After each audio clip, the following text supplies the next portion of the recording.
Turn up the dial, feel the vibe, get ready to ignite. Untold stories in the airways, flying through the night. Experience voices, tales so bold. Streaming live, the truth unfolds. Untold Radio Network, where secrets come alive. New episodes daily, the mysteries thrive. Great guests, super chat, so I remember I share and subscribe. Join the side where truth can't hide. Aliens in the attic, UFOs in the sky. Cryptids lurking, oh my, oh my.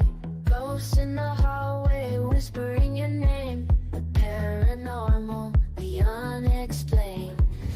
Become a VIP, get the inside scoop. Unlock the mysteries, be part of the group. Live streaming stories, they're talking to you. Super chats buzzing, join the crew.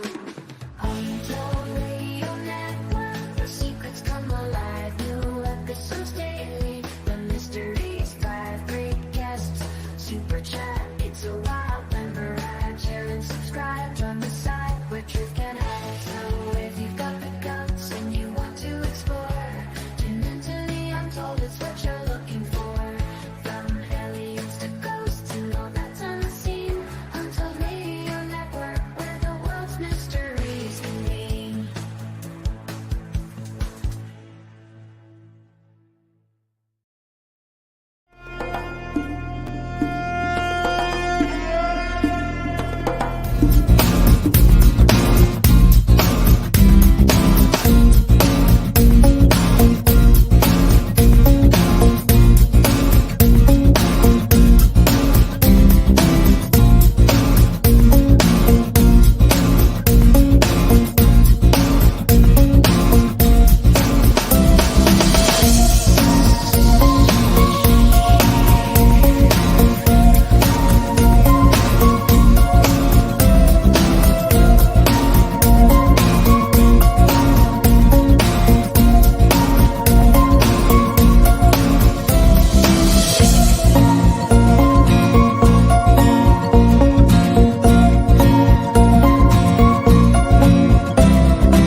Good morning, monsters, and welcome to this week's episode of Monsters on the Edge on the Untold Radio Network. I am your host, Barnaby, and we have a great show for you today. My guest today is not only a expert in the field of direwolves, but she has also had an experience with something not direwolfy, and we are going to get into that in just a couple minutes here, so stay tuned. But first, guys, if you want to come hang out with the Caps team, myself and my crew, we are going to be out in Pennsylvania, in Johnstown, Pennsylvania, August 10th for Squonkapalooza. It's going to be an awesome event. Here's some of the speakers that are going to be at that event, as well as myself. And we are bringing the Haydn Adventure Experience, the exhibit coming out to you as well. For those of you guys who missed its debut up in Upper Michigan, it's going to be a lot of fun. And then, guys, we head to CryptidCon in Lexington, Kentucky in November. And then, of course, guys, there's a whole bunch of libraries and presentations coming up. I apologize if my voice is not very well today. I don't know why. I have a lot of dust and allergies and stuff blocking everything, and it's just the way it is. So please forgive me. But that's where we got for that. So hopefully I'll be able to talk again by the time that stuff comes around. I can talk all the time. It's just not that anybody wants to listen. All right, guys. So if you want to show your support for all things here on the Untold Radio Network, here's how. Hey, Untold Radio Network fans. Want exclusive perks and to support our channel? Introducing our YouTube membership program with 3 amazing levels. Get loyalty badges that level up to different cryptids the longer you're a supporter. How cool is that? You'll also get access to custom Bigfoot emojis and priority in chat. Upgrade to Backstage Pass for exclusive wallpapers, photos, status updates, discounted books, and merchandise. Go all in with the producer level for everything mentioned plus member shoutouts. Ready for an enhanced experience? Join now, pick your membership level, and let's make this journey even more exciting together.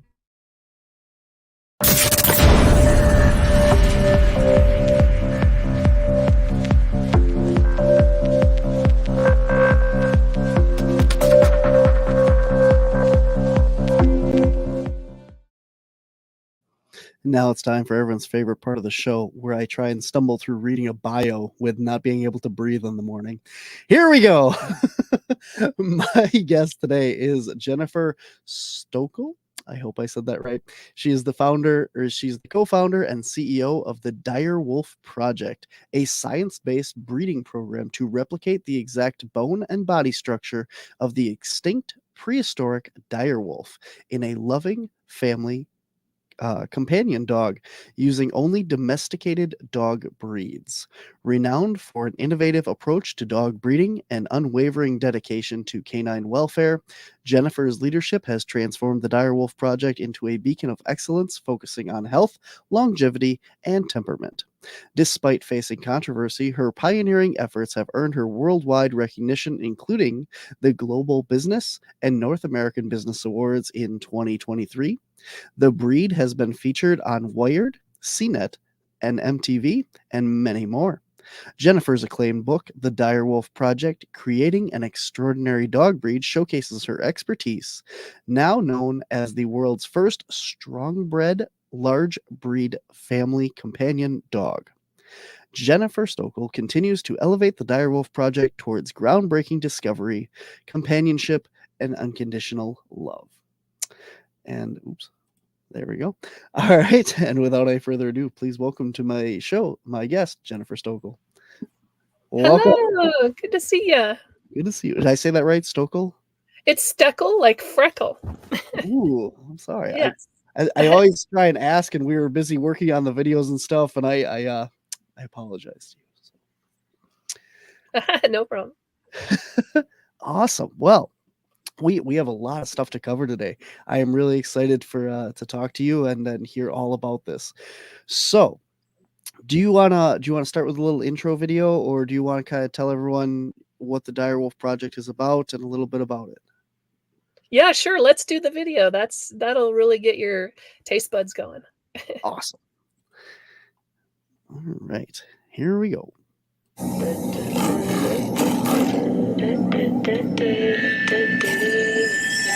legends are told, some turn to dust or to gold, but you will remember me for centuries. That last picture was our dog Stanley, who is one of the premier dire wolf dogs for our project, and he's still around. He's right here with me at Dire Wolf Project headquarters, and he's just a lovely dog, and we're so happy to have him. So that was Stanley, featured at the very end there with the other AI generated dire wolf replications. Very good. All right, let's start off here because I have to switch screens. Let's start off and talk about your book. So you're an author. You have written a whole book about this project. Yeah, that book was written in 2018, and I wanted a way to have our scientific validation written down. So as you read in the introduction, there's huge controversy with the Dire Wolf Project in the dog world. So we have people who disagree with what we're doing for various reasons, for their own agendas. And I wanted a way for everyone to see the science background behind the breed. And so there is a lot of science. There's a lot of where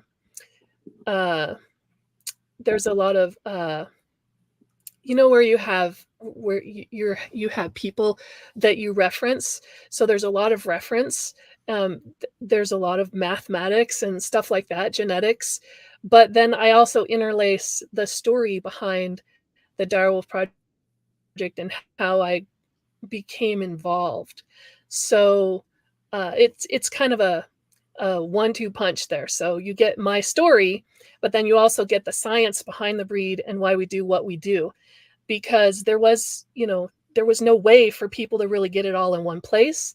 And so that's why I wrote the book in 2018. Very cool. Awesome. And they can get that on Amazon. I did now put that in the show notes. It might not be on the live version now, but if you're listening to this after the live version, you can get the link to purchase the book as well on Amazon. So for anybody interested. But awesome. So let's talk a little bit about what started this. Why are you trying to breed back a direwolf? Yes. So actually, the founder, Lois Schwarz, who is my mother, which is why I'm so invested in the breed itself, she, back in 1987, she saw a disconnect between the large dogs that were living in the city and the way they were living and the way they needed to actually live. So city life is a totally different situation than dogs that live in a working environment, like on a farm or in a home that uses them for hunting or whatever. And so people were bringing in the hunting and the farm dogs and whatever into the city because they wanted a large dog. They wanted a beautiful large dog. But unfortunately, the dogs needed to be exercised and they needed instruction and they needed, a lot of time. And at the time, it was very difficult for people to understand. And there was a mismatch between the dog breeds and the city life. And we were switching right at that time into more of a technological lifestyle. And so the dogs at the time were really having a very difficult existence in the city. And my mother, had a canine emporium where she actually did dog training and dog grooming and all kinds of stuff for people in the city. And she saw this problem and she said, why isn't there a breed of dog that is large and beautiful like everybody wants, but that has a calm, mellow, gentle temperament that would be perfect for people living in the city? So it actually started because of the temperament issue, not really looking at the direwolf at the beginning. But she knew that the dog had to have good structure and a well put together body so that it didn't have a lot of the health problems. So no extreme looks kind of thing, where you have bug out eyes or really tiny skull for the brain size and that sort of thing. So she wanted to make sure that the dog was healthy. And so she thought, well, the healthiest dogs are wild type dogs. So when you go back to a wild look, the dogs are naturally the way they should be. But she didn't want the skinny wolf-like dogs or the coyote, the skinny dog. She wanted a nice, big, large or giant dog. So when she did the research, the dire wolf in all of its morphology, it just looked like what she had in her mind. So that's how the dire wolf kind of came to the breed. And then once she decided, hey, the look of the dog should be the dire wolf, then now we had to bring in the replication and the bone structure and all of that. So that's it's actually a secondary part of the Direwolf project. The first part was to shift an entire species into a calm, mellow companion dog when it was at the beginning a working breed. So that there's two aspects to the Direwolf project in that way. Interesting. Now, I know it's very important in your project and stuff to point out that there's no actual wolf DNA or bred into these animals, correct? That is correct. And it is very important for us because we're actually the only wolf lookalike breed on the planet that does not have any wolf DNA in its or modern wolf DNA in its background. So because all domesticated dogs come from the gray wolf, but they actually have ancient gray wolf DNA. And the modern wolves that we see today that are in the wild, they've evolved away from those since the centuries have passed. So their DNA, the modern wolf DNA, is actually evolved now to be different than the domesticated dog. And so we make sure that our dogs do not have any modern wolf DNA. And that's to preserve the ancient wolf DNA that still resides in the direwolf dogs. We want to be as close as possible to the ancient wolves of old. And that's how we accomplish that. Not bringing in that modern wolf DNA that is going to change the aspects of our dogs. The other thing too is wild wolves have a different inherited temperament, right? That's why dogs were domesticated.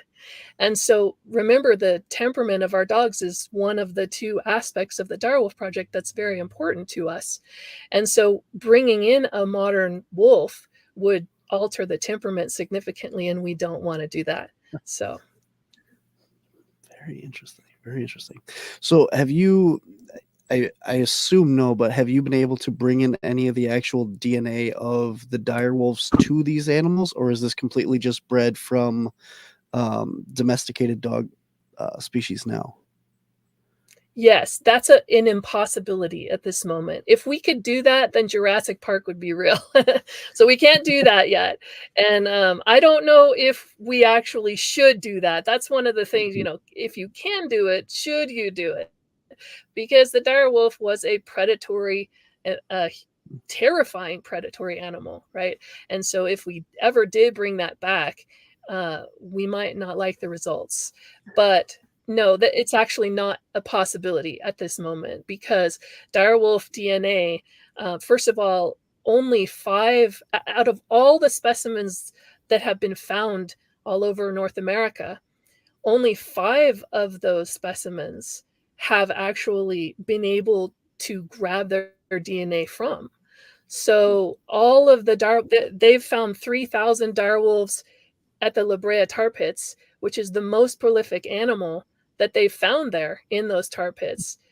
But you can't use any of those because the bones are embedded with tar. So you can't use that DNA. So they have to scour North America for the DNA to actually even extract it. And they've only been able to do that with 5 specimens. And so, but the DNA is not able to be used, in replicating that sort of thing. At this moment, they are working on taking mammoth DNA and embedding it into an elephant. But that has yet to be seen. They've been trying to work on that for like 10 years now, and it hasn't come to fruition. So if that ever happened, maybe there'd be a possibility, but you'd have to have a certain viable type of DNA in order to do that. So it's still fictional at this point. So no, we do not have any ancient direwolf DNA in our dogs because it's not a possibility. Absolutely. Yeah, that would be Colosso Bioscience is working on that. They are working on the mammoth, the dodo, and the thylacine. So I follow them pretty closely. Yes. But yeah, no, I was just wondering, because I know that they had the frozen mammoth and stuff, and I was wondering if they actually had a dire wolf at all, because I haven't heard of it. So, right, they did find a frozen ancient wolf in the tundra, but I don't believe that was a dire wolf. So, okay, very cool. We'll see. All right, so let's get into this. Tell everybody what is a dire wolf. When did they go extinct? Tell us all about the breed. So a dire wolf is actually not a wolf. That's the first thing that's so important to know. And the reason why it's a misnomer was because in 1854, Francis A. Link found a jawbone, a fossilized jawbone of a wolf-like creature, and it didn't quite look like the other jawbones of wolves in the area. So he sent it to Chicago, and they checked it out, and sure enough, it was a completely different type of jawbone. They knew it was a canine, but they didn't know why it was so different from the other wolves. It had a larger piece of jaw back here, and the teeth were much larger. And so that alerted them to, wow, this is something completely different. And so at that time, they had no idea.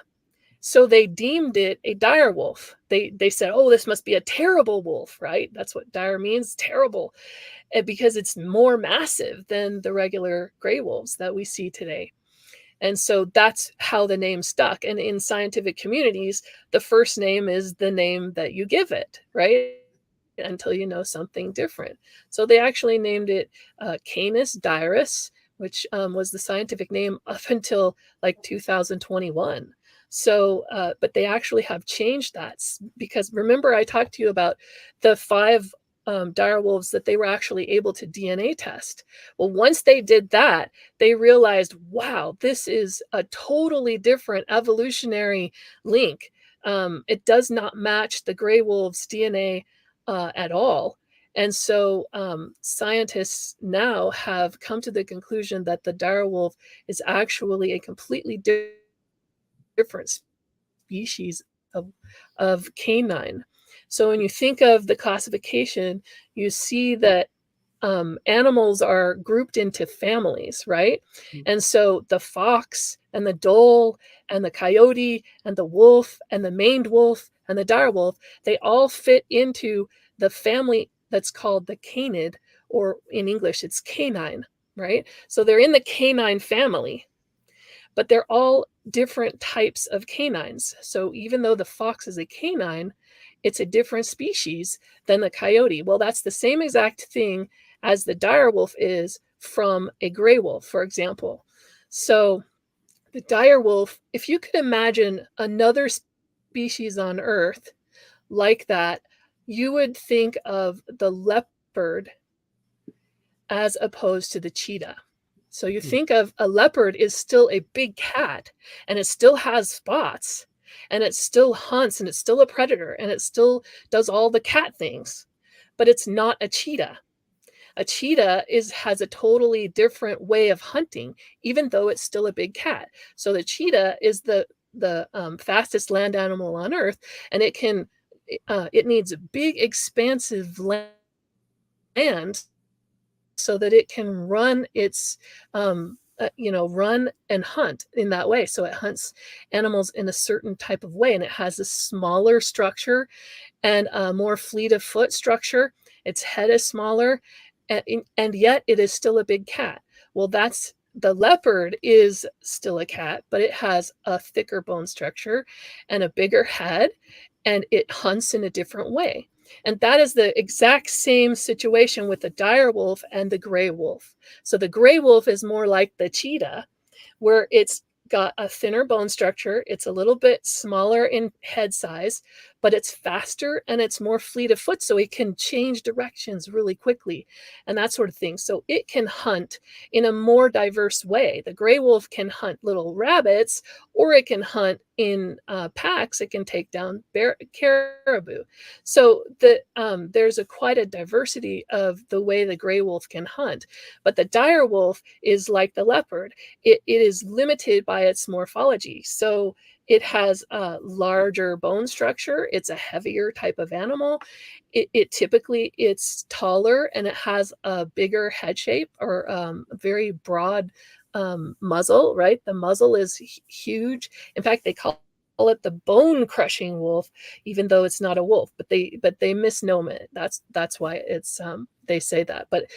But the bone crushing and the big powerful muscles and the big size limits its ability to hunt like the gray wolf does. So if you think of the cheetah and the leopard, those are 2 different species, but they're from the same cat family. It's the same with the dire wolf.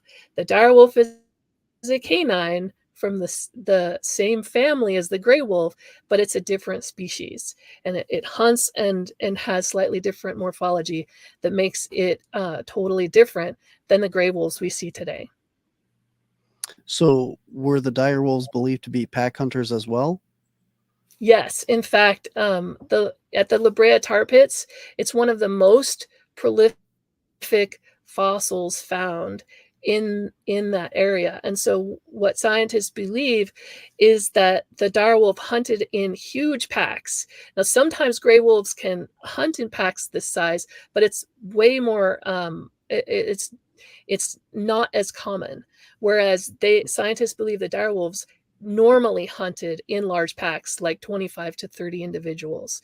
And so that would give them an advantage taking down those larger animals that it took down, like the mastodons and the ice age camels and that sort of thing. So yeah, it is said that they do work together in large packs. So cool. Okay, so let's compare here. So you have the gray wolves, and how big is an average gray wolf for people who know and have seen those, and then how big were the dire wolves? Yes, that's a great question. The gray wolves, there's a difference. So if you go all the way up to the Yukon and the high Canada, in the forests of Canada, northern Canada, then gray wolves can actually get to be like, I think the biggest one they found was 175 pounds. And so you're talking about a gray wolf that rivals the size of a dire wolf at that point. But typically gray wolves are in the range of 85 pounds. So but a dire wolf's typical size is going to be 135 to 175 pounds. That's typical. They don't estimate that it would be under that weight because of the heavy bone structure and the muscling that it would have to have in order to move those bones where they need to go. So the dire wolf stood generally from 31 inches at the shoulder to 38 inches at the shoulder. So if you think of your countertop in your kitchen, that's 36 inches. So a dire wolf's shoulder would be right around 36 inches tall at the shoulder, somewhere in that range, though there's some that are smaller and some that are larger, but right between 31 to 38 inches tall at the shoulder, standing on all fours. Whereas a gray wolf is down, and you can find them down in the 25 inches, 27 inches. A really large one would be 30, 31 inches tall at the shoulders. So if you think of a domesticated dog that would be similar to that size, Great Danes, Irish Wolfhounds, those are taller than a dire wolf would be. Okay, so you're talking about 46 inches tall. They are way taller than a dire wolf was. So Irish Wolfhounds and Great Danes, taller, but giant Malamutes, that they can be right around that 36 to 38 inches tall at the shoulder range. That's the size that a dire wolf would have been. And then the English Mastiff is just under that. It hits right around 30 to 31 inches tall at the shoulder on average. So it is a giant size, but it's not as giant as some of our biggest domesticated dogs. So it's right kind of in the middle there between Mastiffs and Irish Wolfhounds. So I think, the giant Alaskan Malamute probably fits that size of a dire wolf pretty well. Interesting. Briefly going back to your breeding program and stuff, how big do your dogs get then? Yeah, so that is a very tough question to answer because you think, that should be easy. No, actually, we're still a project. And so, and remember, we were working on temperament for a very long time. We had to shift the working dog temperament into a calm companion dog temperament, and that takes time. And so we were working on that for a very long time, first of all. So, but right around in 2010, then it was a big shift. We had the temperament solid, and now we were able to shift into, okay, let's really work on the direwolf look and get that going. And so right now we are not completely consistent with the size in our breed right now. So I do have some dogs that are 31, 32 inches tall at the shoulder, weighing 150 to 155-ish pounds at this point, but it's kind of like the top of our of our height and weight at this moment. So I think there's one that is 175 pounds, but that one is a little bit overweight. So I don't know if we can count that one. But He's fluffy. so yeah. Lois, the founder of the breed, my mom, she actually put in an English Mastiff crossbreed about 5 to 6 years ago, and she's now in the 3rd generation of that cross. And those dogs out of that cross are looking at right around 175 pounds, but they are still they're still right around 30 to 31 inches tall at the shoulder. So we're working on increasing that size, but it's very difficult. The DNA for that is non-existent. They have DNA that they know up for small size. So for all the small dogs, they have that DNA figured out. But the giant size, they don't know what is lurking in the DNA to create a dog to be that giant size. So we have to do that without knowing for sure where it's linked on the DNA. So that means we have to trial and error it and breed for it. But what we have found is if you have a dog that is a giant size, it can produce giants. But if your dog is not a giant, it doesn't produce the giant. So our theory is that the giant size is a dominant gene, meaning if you have it, you see it. If you don't have it, you don't see it. So you can lose it very easily, in other words. So that's kind of the deal. We have some dogs that are not that giant size and some dogs that are that giant size. So now we're working on shifting that so that the majority of our dogs are that giant size. But again, it's so difficult. You think that it should be an easy thing, but you always have to go back and work on your temperament and your health. And so that makes it so that your goals can't be just worked on all the time. You have to go back and make sure that the health is well and the temperament is well. So it's a big comprehensive deal. And a lot of people have criticized the Direwolf Project for our dogs not being more wolfy looking than they are right now. So you can see the dog right here. This is Skipper.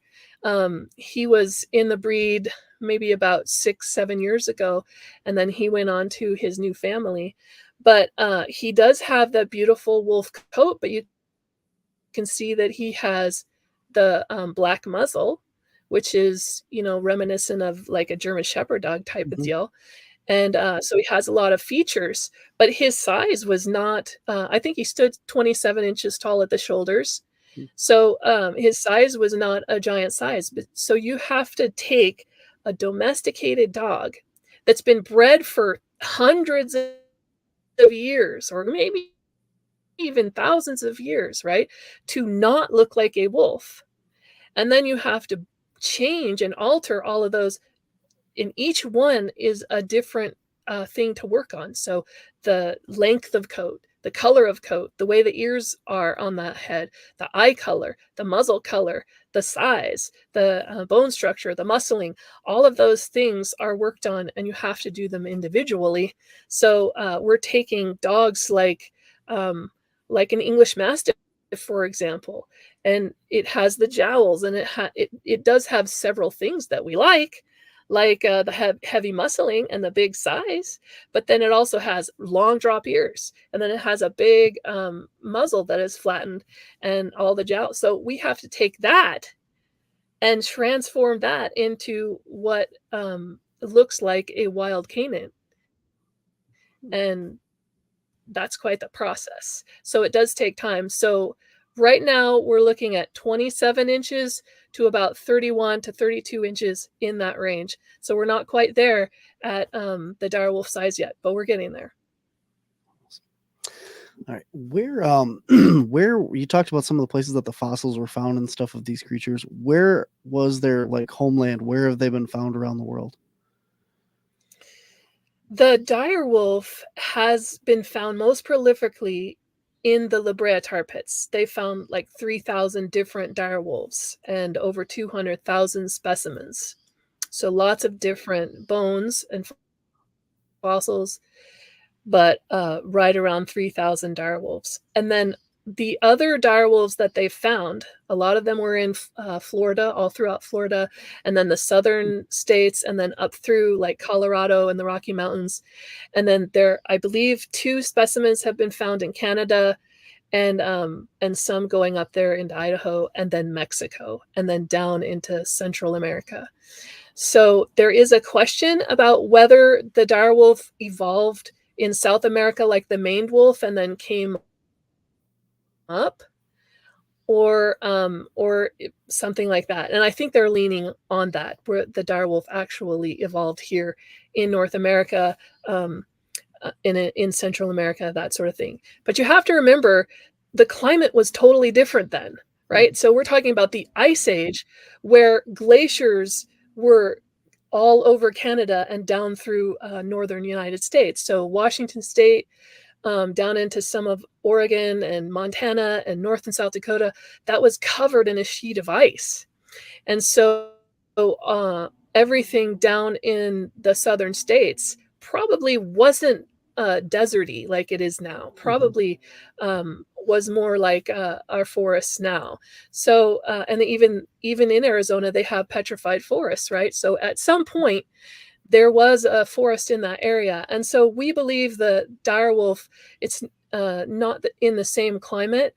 And so they did still live in the forest, but they most prolifically found in like Florida and the southern states and Mexico and California and up in there.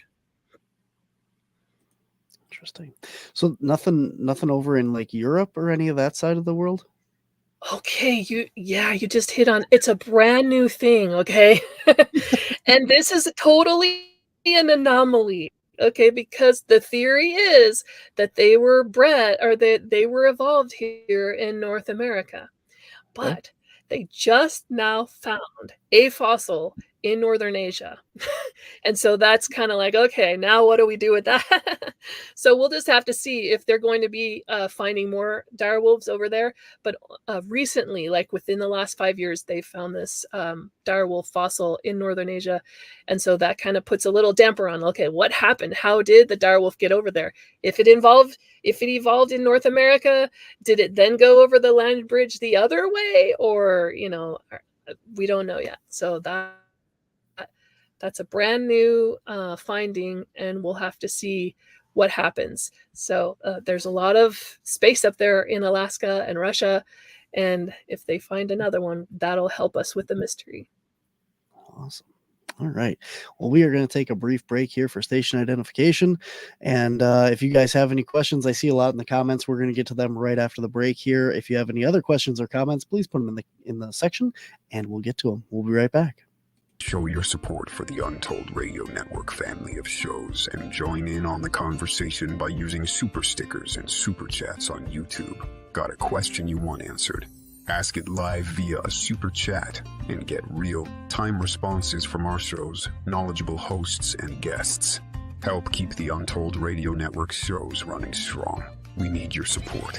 Send your super chats and stickers now. Awesome. We are back with Jennifer here talking about the Dire Wolf Project. She is a breeder working to breed a domesticated version with an even temper and a fun family little dog. Not a little dog. It depends on your definition of little, I guess, but a cute little puppy here. All right. We have a lot of questions here that have been piling up, and I wanted to get through all the meat and potatoes here first. So let's start off with Lee. Lee has wondered if you know of the NAID, North American Indian Dog. That is the kind of dog that she has. Great. Hi, Lee. Nice to meet you. Yes, indeed. I have heard of the North American Indian Dog. I think one of the breeders is down there in California. And so that is a wolf dog breed, and they're working, I think they even have a small version of that too. So I think they're working on like a coyote or a coy dog, and also the wolf dog. So yeah, thank you for sharing that. Awesome. Jay here says that his dog is 134 pounds and it's only 2 years old and growing, and he has one of your dogs. All right. Yes, I know, Gene. Thanks for sharing your dog with us today. Yes, he is actually one of our stud dogs that was rehomed, and he's now going to be working as a service dog. So she's working on that. And so, yeah, excellent. That's a great example. Thank you. A little shout out for you. The American Dirus dogs are the total package. Amazing temperament with a gorgeous wolf-like look. Thank you, Jennifer. You are truly magnificent, one-of-a-kind breeding program. Oh, thank you. So kind. Let's see. Julie Bug would like to know, sorry if she missed it, do you sell your dogs? Do you Yes, breed we your do. dogs? That's a great question because we are a science-based project, and we are working scientifically to shift the domesticated dog, back to a wild type. And so we work for the project first. So all the dogs that we breed are because we need to move that into the direction we need to go. But yes, we do have puppies that do not continue on into the project, and those puppies need to find their loving, perfect homes. And so we do have a process for that. So, yep, just go to direwolfdogs.com and you can sign up, or direwolfproject.com and you can sign up that way as well. I think this is a That perfect is time to check out. Look at this website, like the amazing artwork and stuff here. Like this is just so cool. And I mean, like I've been kind of poking around on this website and stuff, and you can see some more of the other dogs and stuff that are available, and you can sign up here to get information and emails and that. And so if you're interested in the domesticating dogs, you can check that all out. But if you're like me as well, there's an entire section dedicated to the history of the dire wolves, and all the information here you can check out: bone structures, fossils, all this. Look, first fossils found in Asia. If I would have been smart and remembered, I would have read that and I wouldn't have asked the question. But here, all this stuff. I mean, it is just a wealth of knowledge here. Here's apply for a puppy down here. You can do that right on the webpage as well. But there's so much information here. Definitely go and check it out. That is in the show notes for you guys. Lee again would like to know, where are you located? Yes, we live in Eastern Washington State, and then the founder, Lois Schwartz, lives in Southern Oregon. And we actually hand deliver all of our puppies. So that's kind of one of the benefits of the Direwolf Project. We care enough about you and your new puppy and the transition that is going to happen there. So we actually started the Direwolf Express. So you might see us on the road, and we travel all of our puppies to their new homes all around the country. And that's how we do that. Yeah. Very cool. Where is the furthest one of your dire wolves living? Oh, that's a fabulous question. We have direwolf dogs living all over the world, and probably the furthest from us is a direwolf dog that lives in India. So we have India, and then we also have England. There's a dog that lives in England, and I believe Ireland. So yeah, we're all over the world. Very cool. All right. And then are the direwolf bones that you have been able to compare? Okay, let me try. If the direwolf bones have ever been compared to some of the European wolves, how do those compare? I know that they have compared the direwolf to the gray wolf, and I believe it's the modern gray wolf, including the big Yukon wolves. As far as the European wolves, I don't know that answer for sure. I don't know if they've actually specifically delineated the different types of wolves. So that's a good question. I don't know. Very cool. All right. Well, now we are going to get into the weird and fun stuff, because I don't know if you're familiar with the TV show Skinwalker Ranch, or The Secret of Skinwalker Ranch. Okay. Yeah. Have you, spoilers, have you caught up on the new season? I watched the very last one that was online, where they actually found that one skull. I think it was a jawbone, right? So I saw that one. Yeah, the jawbone. Yep.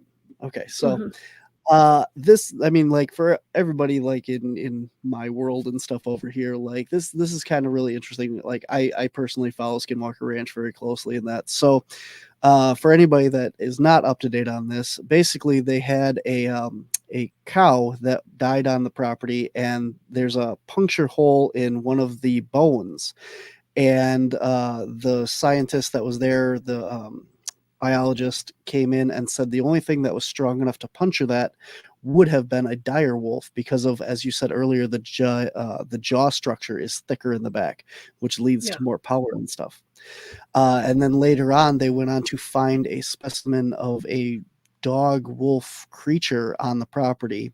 And they sent that in, and it came back with like anomalous DNA and stuff that could possibly have been a dire wolf. So I was wondering, what are your thoughts on what was discovered? Do you think that these dire wolves could still be around today in like a small population, or what do you think this animal was that was on the property? Well, Skinwalker Ranch is in Wyoming, right? Utah. And if Utah, okay. So before this, I would have said definitively no. If possible, possibly the northern Canada, maybe roaming around somewhere in there. But we're so domesticated here, and we've been everywhere in this down here, that I would have said probably not. But if this bone actually does turn out to be a dire wolf, and if that would be an incredible find. I was quite like taken aback actually when I saw that, because I would have absolutely said no, that's not a possibility. Dire wolves, just like we don't see mastodons, we don't see mammoths anymore. We don't see dire wolves anymore. So I would have said absolutely not. I think that's maybe just hype for the show, but when they had the biologists come on, and that was a little bit more interesting. Like, this person actually did the analysis on the bone structure of that jaw, and there is quite a distinction between a gray wolf and a dire wolf. You kind of can't mix those two up, because like the biologist said on the show, that part of the jaw is quite a bit thicker, and the teeth go all the way back into the back of that jaw. And so that's why they're called a bone crushing wolf, because that part of the jaw is for crushing bones. And so if that really is a dire wolf bone, and it's a modern one, then that's a huge find. So we'll have to see if they find anything else that is that. So that's quite interesting. Yeah, going back, sticking a little bit with Skinwalker here, going back to the time when the Shermans owned the ranch. One of the things that they had reported was this giant wolf creature that came on and basically was trying to eat one of their sheep, pull it through the fence and stuff. And they chased it off. They shot at it. They ended up getting out really big guns and shooting at it, and it just kind of like shook it off and took off into the woods. Wow. So the theory and the thought of these creatures being on the property is going back quite a while, back to the Shermans owning it. So a lot of people believe that these creatures that we call dogmen, or the Beast of Bray Road, the Michigan dogmen and stuff, are dire wolves. And that's, as I said, going into the show, this is one of the reasons I wanted to have you on, to kind of compare and contrast. And I think the main thing that I'd like to start with here is, a lot of these creatures are seen walking bipedally and moving. So I would like to address, first of all, is like you work with a lot of dogs, you work with the species and all that. Is there any indication that these things could be bipedal, your species? And if possible, like, is there any situations where they would be bipedal, like in the case of like a broken front arm or an injured limb or something? What is the realization that they could move bipedally? Well, in order to stand on a hind leg, you have to be able to shift your pelvis, right? So I don't think that's even remotely possible. So there have been some dogs. There are some poodle breeds. You see them in the circus or whatever, where they're standing on their hind legs, but they generally hop. They don't really walk. I mean, they could probably walk for some degree, but in order to do that as like a average type of walk that you would do, I don't see that as a possibility. And not all dogs can do that. So you have the circus dogs that have been trained to do that, and then they have a certain, they're really they're not big, they're not large, they're not heavy, they don't have heavy muscling. They don't have a large chest. They're very light in weight, and they can stand up and do that for a little bit of time. But it's not a natural thing for a creature like a canine like that. And you think of all of the other canines. So a dire wolf is in the canine family. And you think of all the other canines that we know of today: the fox, the coyote, the gray wolf, the dhole, the maned wolf.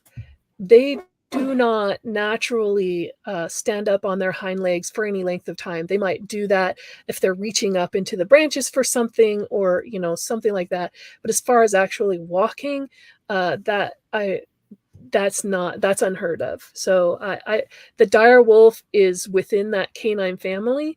So I would have no thought that they can do that. Very interesting. So like you'd said earlier with the dire wolves and stuff, you spent a lot of time looking at the muscle structure, the bone structure of these creatures and it's more or less just basically they physically can't move on that bipedally. Like their body structure doesn't allow that movement. That's correct. Yeah. And you think they're very heavy boned, and they have a lot of muscular structure to them, especially, and you think about their huge head, right? That would be very difficult to carry upright like that. So they got a big chest and all that muscle. That would be very difficult and quite unnatural for them to actually stand up. Not only that, but their ankles, right, are at a totally different angle. So it would be highly unlikely. Absolutely. Now, I did not know this going in. You shared something with me before the show that you are uniquely qualified to comment on this topic, because you said that you've actually had an encounter with one of these dogmen creatures. Is that right?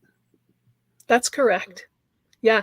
So back in the day, I used to live in southern Colorado, and we would travel our puppies up to Denver through the mountains over Colorado and up to Denver. And in this particular day, I had to travel a puppy up in the middle of the night because the flight was going out at 3 a.m.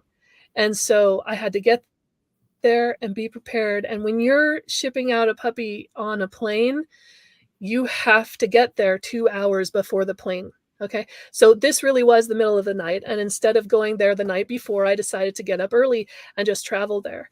Well, so I got there, the puppy went out on the flight, no problem. And as I was coming back home, it was in the summer. And so the sun was just peeking up. So it was like, what's the opposite of twilight, right? So right when, dawn, just right when you can barely kind of see. So you can see ahead of you. So it's not pitch black, but you still have to use your lights. So I was driving back through those mountains, forested mountains, and it was still a 4-lane divided highway, but there were no cars because it was in the middle of, just before everybody kind of woke up. So it was like right around 4:30 probably. And out of the middle of nowhere, and it was so quick, I even thought to myself, did I really just see that? And I thought, oh, surely it's some sort of animal that we all know of, and it's just doing something that I've never seen an animal do. So what it looked like, it had a long snout like a dog, like a wolf would, but also like a deer, right? Okay. So it had a long snout, it had up ears, but they weren't like rounded, they were pointed. And it did not have a tail. Okay, so we're not talking about a wolf. So it did not have a tail. Its limbs were very, very long. So I'm talking about, I don't know, 4 feet, right, long. And it was a very big animal. So just its limbs alone were like 4 feet. And it did not, it was on all fours, but you could tell that it wasn't going to always be on all fours. So you know how like a kid will pretend to be an animal and they'll like run on all fours, but you kind of see that they can stand up. Well, that's kind of how it was. And this animal, remember I said 4-lane highway divided, right? So there was a section in the middle of the highway and then 2 and 2. So it was a significantly wide area, and then with forests on both sides. So out of the middle of nowhere, and I had my lights on, and so I could see a little bit distance, the animal leapt up and leapt back down and leapt up and leapt back down. It took 3 leaps. I'm not kidding you. 3 leaps over that 4-lane divided highway. And it was instantaneous, and it came and went. And afterwards, I thought to myself, no way. There's no way I saw that just now. What the heck was that? And I went back after I got home. I was so curious. I went back and I said, I've got to look up how does a deer leap? Like, how does a deer leap? How does a moose leap? How does a caribou leap? Like, what the heck was that? Nothing leaps like that, where it actually leaps up from the back legs, extends the front legs, and then comes right back down. And the front legs kind of were like not together, right? So it would come. It was incredible. So if you look at werewolves and them running, like the werewolf on Harry Potter, that's what it looked like. Okay, that's what it looked like. It had a long snout, up ears, no tail, some fur, but it ran like the Harry Potter's werewolf. And I don't know what it was. It was a flash in an instant, and then I thought, surely I was mistaken. I could not have seen that. I've never seen it since then. I even looked up the El Chupacabra because I thought, oh, surely, maybe that. But no, this was a huge animal. This was not a small, dog-like animal. It was like, a moose size. So I don't know what it was, but absolutely saw it. So That's who knows? amazing. That's amazing. Yeah. And the thing, like I always like to point out on the show is, dogs. Like you're not just like, oh, I have a pet dog or something. Yeah. You breed them, the body structure, the muscle structure. And for you to look at it and say, that's not a dog, that's No, it not was not. anything that I can put a finger on. That is No. absolutely amazing to hear that story. So, Yeah. Yeah. Long limbs. I mean, long limbs, like the one on Harry Potter. Long, you don't see that in a normal dog. No, I've never seen a dog like that. Well, so I'm familiar with the maned wolves of South America and stuff for anybody that maybe isn't, but how would that compare? Because those are really tall, lanky animals as well. So if an average maned wolf is pretty tall, do you know how tall those guys get? I don't know how tall they are, but the way their limbs look was very similar. They just are positioned differently. These limbs looked more like the werewolves that you would normally think of, like the Harry Potter one. But a maned wolf is more like a canine, so you know that it's gonna stay on all fours. But this one didn't appear to be like that. Yeah. But yeah, the length of the leg compared to its body was like the maned wolf. Yes. Interesting. So was it let's see. Was it more thinner or was it bulkier in like the chest area? Like you talked about like the gray wolves being more lean and speed and stuff. So was it thicker, muscular, or was it more streamlined looking? It was thinner. hmm Yeah, it was thinner. In fact, the legs themselves were sort of thin. So you think of like a skinwalker even, where the legs are really thin, but the body is bulkier. That's kind of like how it was. Yeah. Mm. Or even like you said, the maned wolf has those thinner legs Mhm. on, and they kind of look like stilts. It was like that. Interesting. And I love the detail of the no tail, because a lot of times it's hard to tell. Like, you hear witnesses, some say they have tails, some don't. So I'm really glad that you pointed that out as well. Yeah, clearly it was not a tail, but I did see prick ears. I mean, so it really did have a dog-like quality to it, or, that sort of thing, but it was not a dog. It was not a wolf. And what wolf leaps over a four-lane divided highway in 3 leaps? I Absolutely. I have I don't even know how that's possible. All right, so here, I know you already said that you don't know, but here's the question: what do you think these things are? Do you think that they're a species of dog that we haven't discovered yet? Do you think that they're like some sort of hybrid, or do you think that there's something else like paranormal, or what do you think? Having experienced it and having worked with dogs, where does was this experience fit in with you in that category? It was a completely different animal. So it wasn't a deer, it wasn't a caribou, it wasn't a moose, it wasn't a dog, it wasn't a wolf. So it was something completely different from any of that. That's why I looked up the chupacabra, because I was thinking, okay, well, what other animal out there could it be? But from everything that I could find out about the chupacabra, it was, and there had been sightings in that area. So I thought, well, okay, maybe, I don't know, maybe. But from everything I could find about that, it's a smaller animal. And this one Oh was yeah. not a small animal, it was giant. And the only thing I that matches the description of it is the werewolf. But I have a really hard time believing that animals can shapeshift. I've never Mhm. seen an animal do that. Of course, you have stages of life, so you can change from a pupa into another, something.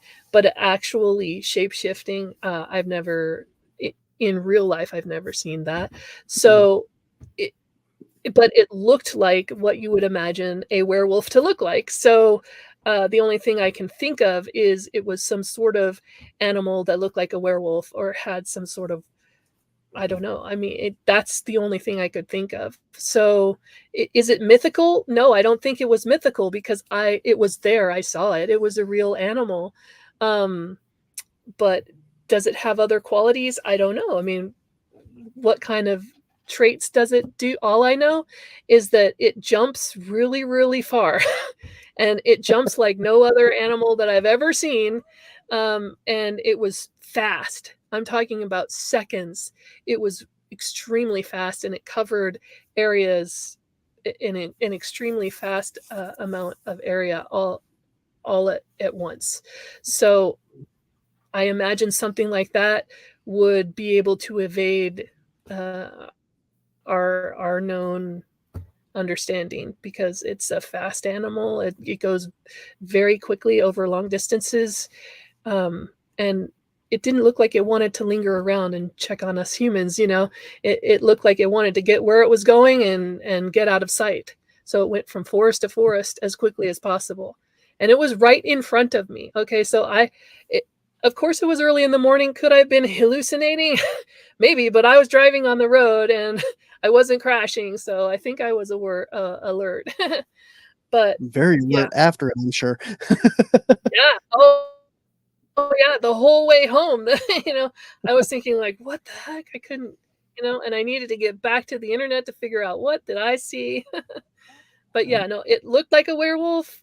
The whole idea of werewolf shape-shifting, I don't know, but all I know is that it looked like what we think of when we think of a werewolf.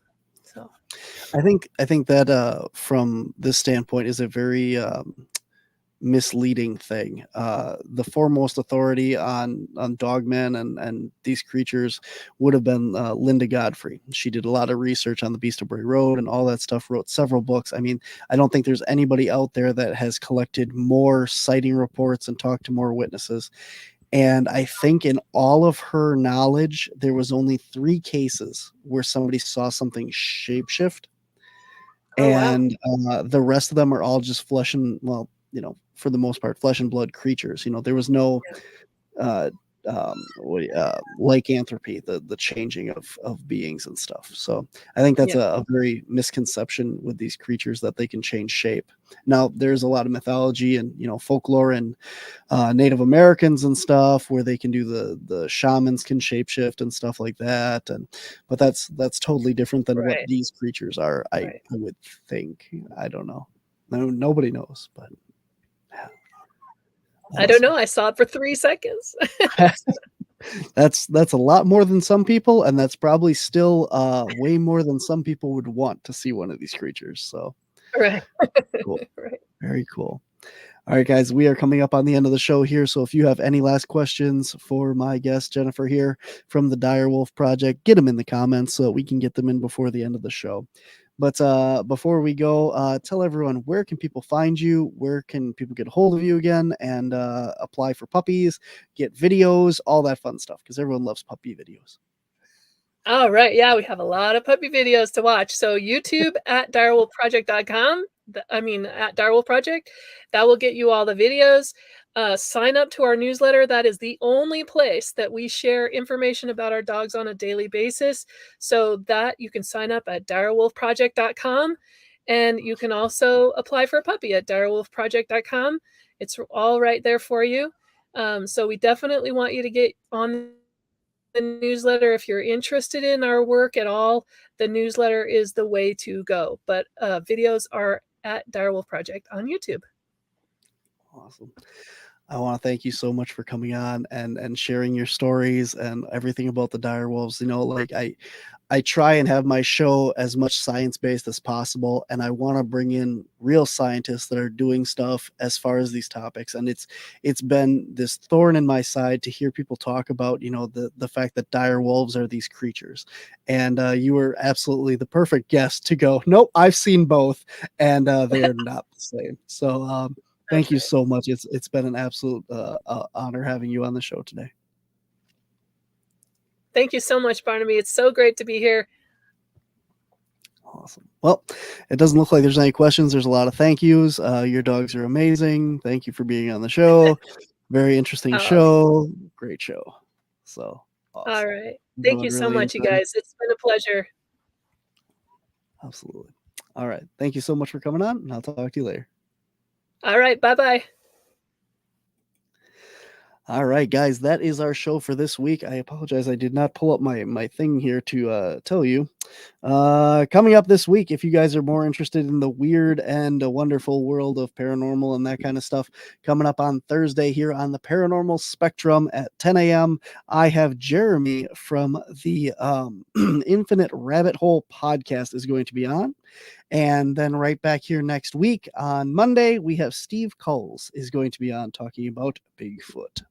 So that is what's coming up here on Monsters on the Edge and the Paranormal Spectrum. So until next time, guys, thank you for watching. Make sure you like, subscribe, and share. I have to slow down. Like, subscribe, and share, and go check out all the fun puppies on the Direwolf Project, guys. Have fun, take care, and I'll see you on the edge.